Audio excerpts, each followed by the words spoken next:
Ang pelikula ay kwento tungkol sa isang grupo ng matatalinong magnanakaw, na may kakaibang talento sa paghuhukay at pagsalakay sa mga makasaysayang lugar. Si Kang Dong-gu, isang bihasang genius grave robber, isang napakahusay na magnanakaw.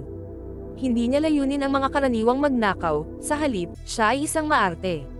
Ang kanyang mga mata ay nasa mga antique at cultural artifacts. Para sa anumang magandang pagnanakaw, kahit na ang isang dalubhasang manlalaro ay nangangailangan ng isang koponan. Mayroon siyang kasamang mag-ama. Ang ama ay maaaring ayusin ang buong plano para sa kanila, habang ang anak na babae ay hindi lamang isang dalubhasa pagdating sa teknolohiya, ngunit maaari ring purihin ng sinuman na parang sila ang pinakamahusay sa kanilang ginagawa. Sa pagkakataong ito ay nagpasya silang magnakaw ng rebulto sa isang templo. Ito ay binabantayan ng mga monghe sa loob ng halos 1,000 taon. Nagbihis siya bilang isa sa mga monghe, pagkatapos ay ginawa ang trabaho ng maayos hanggat maaari. Kinabukasan, nawala ang estatwa, at dumating ang awtoridad upang imbestigahan ito. Naghahanap si Dong-gu ng bibili ng rebulto, ngunit lahat sila ay mga baguhan, wala ni isa sa kanila ang nakakaalam ng tunay na halaga ng rebulto at nag-aalok ng mababang presyo. Noong panahong iyon, isang napakayamang negosyante at CEO ng isang sikat na hotel ang nangongolekta ng anumang mga artifact na maaari niyang makuha. Nagdisenyo siya ng isang malaking vault para sa kanyang mahahalagang koleksyon, at kumuha ng ekspertong bumuo ng perpektong sistema ng seguridad para dito. Pagkatapos ay inutusan niya ang kanyang gangster, na tapusin ang lahat ng maruming gawain para sa kanya, na patayin ang ekspertong gumawa upang walang sino man ang makakapasok sa vault. Ang CEO na iyon ay naging bagong chairman ng Korean Asset Foundation, kaya marami siyang impluwensya. Nang marinig niya ang tungkol sa estatwa, gusto niyang idagdag ito sa kanyang koleksyon, kaya inutusan niya ang kanyang kanang kamay, si Sie, ang namamahala sa lahat ng mahahalagang deal para sa kanya, na kunin ito para sa kanya.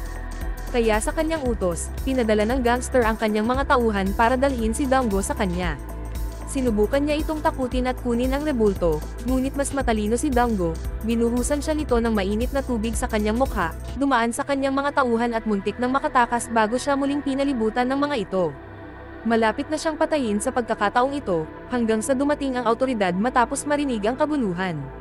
Patuloy nilang sinisisi ang isa't isa hanggang sa nalaman ng awtoridad na ito ay isang pekeng estatwa. Inilipat ng anak na babae ang rebulto nang mabangga siya nito habang tumatakbo, kaya walang naaresto at nag-iwan si Dong-gu ng kanyang numero sa gangster upang gumawa ng mas mahusay na deal sa susunod na pagkakataon. Pagkatapos, nakatanggap siya ng tawag at nakipagkita sa gangster. Nais ng gangster na ipagkanulo ang CEO, at kunin ang rebulto para sa kanyang sarili. Nagdala siya ng isang VIP na kliyente mula sa China, nagulat na lamang na dumating si Sie kasama ang kliyenteng iyon bilang isang tagapayo. Alam niya ang tungkol sa plano nito, kaya umarte siyang parang peke ang estatwa para umalis ang kliyente. Pagkatapos ay binalaan ang gangster na tumawid muli sa mga limitasyon, o sasabihin niya sa CEO. Sa wakas, sinabi niya kay Dong-gu na makipag-deal sa kanya sa halip. Pumayag naman siya at ibinigay sa kanya ang lahat ng pera na hiniling niya, sa anyo ng mga chips ng kasino upang maiwasan ang mga hinala. Kinuha niya ang pera at nawala ang lahat sa isang iglap sa pamamagitan ng pagsusugal ng lahat sa maling kulay. Dahil sa kanyang kawalang ingat, inalok siya ni Sie ng isa pang trabaho, dahil ang isang tulad niya ay dadaan sa anumang bagay na walang takot. Sa pagkakataong ito, hiniling niya sa kanya na nakawin ang mga mural painting mula sa isang royal tomb sa China. Malugod niyang tinanggap ang hamon. Ang bagay at ang pagpasok at paglabas sa anumang libingan ay isang piece of cake para sa kanya, ngunit ang pag-alis ng mga mural at paglilipat ng mga ito ay nangangailangan ng isang dalubhasa, kaya umalis siya upang mahanap ang tamang lalaki para dito. May tumawag kay Dr. Jones.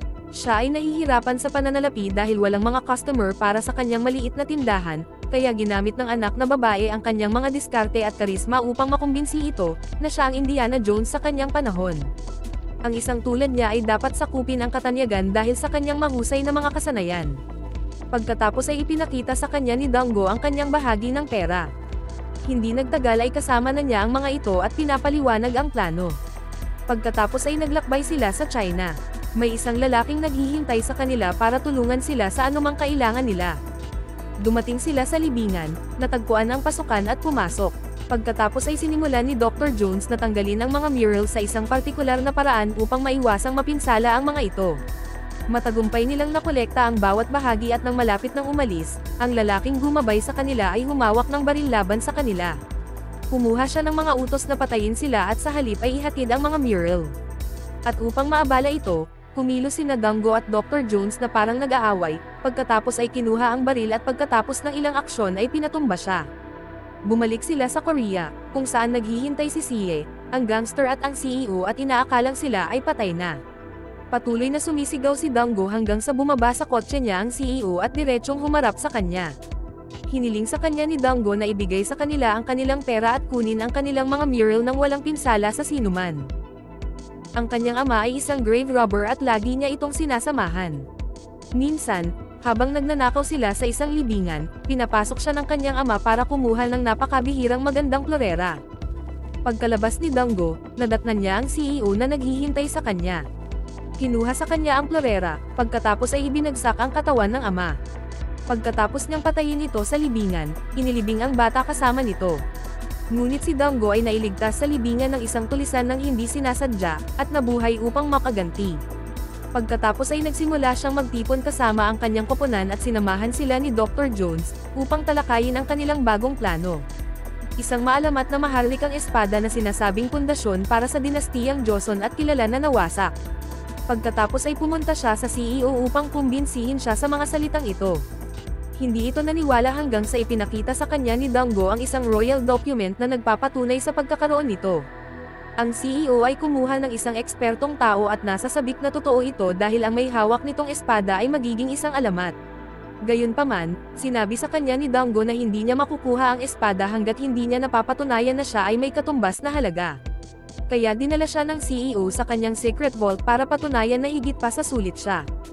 Nagulat si Dango nang makita ang lahat ng mga artifact na ito sa isang lugar, kasama na ang florera ng kanyang ama, na lalong nagpainit sa kanyang galit.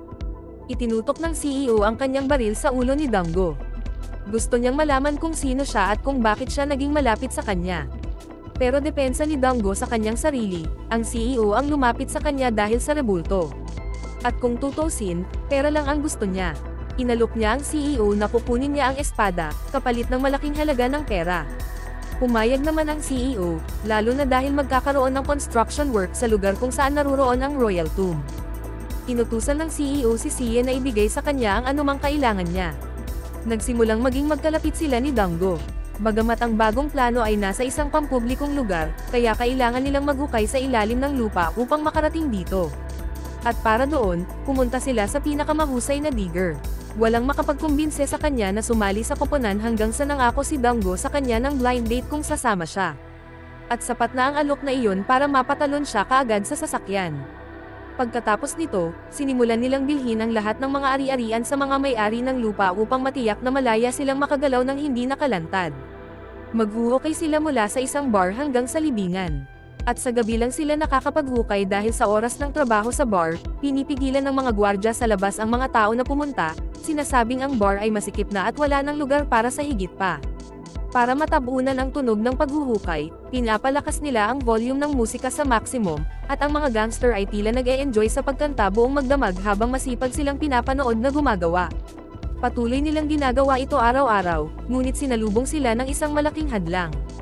Hindi sila maaaring magpatuloy sa paghuhukay nang hindi gumagamit ng ilang mga pampasabog.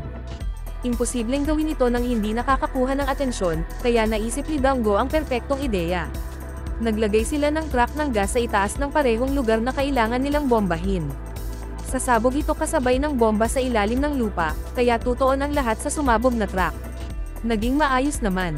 Nakilala ng awtoridad na nag-iimbestiga ang estatwa ni Dango malapit sa pagsabog at pinuntahan siya. Pagkabalik ni Dango para ituloy ang plano nila, kinidnap siya ng gangster at dinala sa CEO. Iyon ay dahil sinusundan nila si Dango at alam nilang nakikipagsabuatan ito sa mga pulis laban sa kanila. Ihuhulog na sana siya ng mga ito sa tubig, hanggang sa sumigaw si Dango na gustong makipagkita sa kanya ng police officer, dahil nabalitaan niyang nagtatrabaho ang gangster sa isang mayaman na CEO, at gustong kunin ng gangster ang rebulto para sa kanyang sarili. Gayunpaman, nabigo siya, kaya hinabol siya ng gangster upang dalhin siya sa tiwaling CEO. Pinatunayan ni Dango ang kanyang mga salita sa pamamagitan ng pag-record ng kanyang pakikipag-usap sa pulis. Nang marinig iyon, nagalit ang CEO sa gangster at muntik na siyang mamatay nang siya ay bugbugin, ngunit binigyan siya ng huling pagkakataon na makuha ang Royal Sword kasama si Dango. Pagkatapos, silang lahat ay bumalik sa paghuhukay para sa kanilang buhay. Sa wakas, nakarating sila sa libingan sa tamang oras. Ito ang araw kung kailan magsisimula ang konstruksyon sa lugar, ngunit dahil sa malakas na ulan, maaantala ito hanggang sa tumigil ang ulan. Yun ay sapat na oras para mailabas ni Dango at Dr. Jones ang espada. Nagsimula silang tamagos sa puntod habang nasasaksihan ng CEO ang buong proseso sa pamamagitan ng kanyang laptop. Sa kagustuhan ng lahat, naroon talaga ang espada. Nang makita ito ng CEO, ipinadala niya ang gangster upang patayin ang lahat at kunin ang espada. Gayunpaman, gusto ng gangster ang espada para sa kanyang sarili at pinuntahan sila upang patayin. Nagulat siya na hindi nila mailabas ang espada dahil sa malakas na ulan na nagpabaha sa lagusan. Bagamat sinabi ni Dango na imposibleng magtagumpay, gusto ito ng gangster sa anumang halaga at nagbanta na walang aalis hanggat hindi niya ito nakukuha. Alam ni Dango na mamamatay sila kung mananatili sila doon, kaya nakipag-away siya sa gangster at nakatakas, naiwan ang gangster sa kanyang kapalaran na nakulong sa ilalim ng lupa. Habang siya at si Dr. Jones ay nakaligtas. Samantala, wala si CE sa lahat ng pagkilos na ito dahil abala siya sa ibang bagay. Matagal na siyang nagtatrabaho kasama ang CEO, naghihintay na dumating ang kanyang oras. Pinlano niyang nakawin ang bawat artifact sa kanyang vault habang nakatutok ito sa pagkuha ng espada. Nagawa niyang gumawa ng ekstrang susi at makuha ang biometrics ng CEO mula sa ekspertong nagtayo ng vault. Samantala, napag-alaman na pagkatapos iwan ng gangster upang mamatay, mayroon siyang ilang mga tao na nakahanda upang iligtas siya. Bumalik kay Dango at Dr. Jones, nang makalabas sila sa tunnel, itinutok ng CEO ang kanyang baril sa kanila dahil sa pagkawala ng kanyang mahalagang espada, ngunit sinabi sa kanya ni Dango na mayroon pang paraan upang makuha ang espada, bago magsimula ang konstruksyon sa madaling araw. Magpapasabog sila ng ilang mga tubo ng tubig sa kalye upang maalis ang atensyon mula sa kanila. Pagkatapos, habang sinusubukan ng lahat na pamahalaan ang krisis, papasok sila bilang isang construction team upang masecure ang lugar. Pumasok sila ng walang pag-aalinlangan, sinimulan ni Dango na gamitin ang mga kagamitan sa pagtatayo na nasa site upang masira ang libingan mula sa itaas. Dumating ang pinakahihintay na sandali nang sa wakas ay hinawakan niya ang libingan gamit ang kanyang mga kamay, pagkatapos ay hiniling niya sa CEO na buksan ito mismo upang mabawi ang kanyang gantimpala. Tuwang-tuwang bumaba ang CEO sa libingan, binuksan ang libingan ngunit walang makita. Akala niya ay niloko siya ni Dango at itinago ang espada sa lagusan at papatayin na sana siya hanggang sa isiniwalat ni Dango na siya ang anak ng nilibing na tulisan na pinatay niya noon.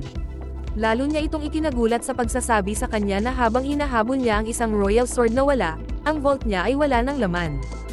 Mayroon siyang dobleng plano, nilinlang nila ni Dr. Jones ang CEO gamit ang swordtail, at maging ang ekspertong nag-aprobo sa maharlikang dokumento ay kinuha nila, habang ninakaw ng iba pang pangkat ang vault. Kaya naman pagdating ni CE para nakawin ang mga artifact, huli na ang lahat, nadismaya siya at nawala silang lahat after years of waiting. Matapos mawala ang lahat, binaril ng CEO si Dango at binantaang papatayin siya kapag hindi niya ibinalik ang lahat ng kinuha niya. Ngunit inatake siya ni Dango, inagaw ang baril at itinutok pabalik sa kanya. Gayunpaman, sa halip na patayin siya, iniwan niya siya sa libingan at umakyat. Makikitang itinali ng kanyang koponan ang lahat ng mga tauhan ng CEO para sa kanya, pagkatapos ay inilibing nila ang CEO na sumisigaw ng tulong. Kinabukasan, lahat ng artifact mula sa vault ay nasa harap ng Cultural Heritage Administration. Nakipagkasundo si Dango sa detective bago mangyari ang lahat ng ito, hiniling niya sa kanya na gawin ang recording tungkol sa gangster, para makuha ang tiwala ng CEO, at bilang kapalit, ibabalik niya ang lahat ng artifact sa gobyerno, at ipinagmamalaki ng detective matapos makitang pinanatili nila ang kanilang deal. Hindi sila nakalabas sa lahat ng ito nang wala man lang. Nakakuha sila ng napakaraming pera mula sa vault, sapat na para sa kanilang lahat, umiiyak sila sa kaligayahan. Tungkol naman sa CEO, nang magsimula ang konstruksyon, natagpuan nila ang kanyang katawan na nagugutom at siya ay buhay pa. Dinala nila siya sa ospital upang hulihin siya maya-maya, dahil nabunyag ang katotohanan. Yun ay dahil nang ihatid ni Dango ang mga artifact sa gobyerno, ginawa niya ito sa pangalan ni CE, na para bang siya ang naglantad sa katiwalian ng CEO nang malaman niyang lahat ng mga artifact na kinokolekta niya, ay sa pamamagitan ng ilegal na paraan. Bagamat galit siya dahil nawala ang kanyang kayamanan, ginamit niya iyon at nagpakita sa TV bilang isang bayani, na nakonsensya sa hindi pagbunyag ng katotohanan ng mas maaga. Siya ay nakita bilang isang anghel, ngunit wala siyang pakialam, natutuwa lang siya na hindi siya napunta sa kulungan kasama ang CEO. Sa wakas, nakatanggap siya ng tawag mula kay Dango na nagsasabi sa kanya na siya at ang kanyang team, ay aalis papuntang Japan upang kunin ang ilang Korean treasure, at hiniling siyang sumali. Malinaw na wala siyang dahilan para tumanggi, at ang kanilang bagong misyon ay magiging kasing dakila ng mga nauna sa kanya. Maraming salamat po sa inyong panonood at hanggang sa muli.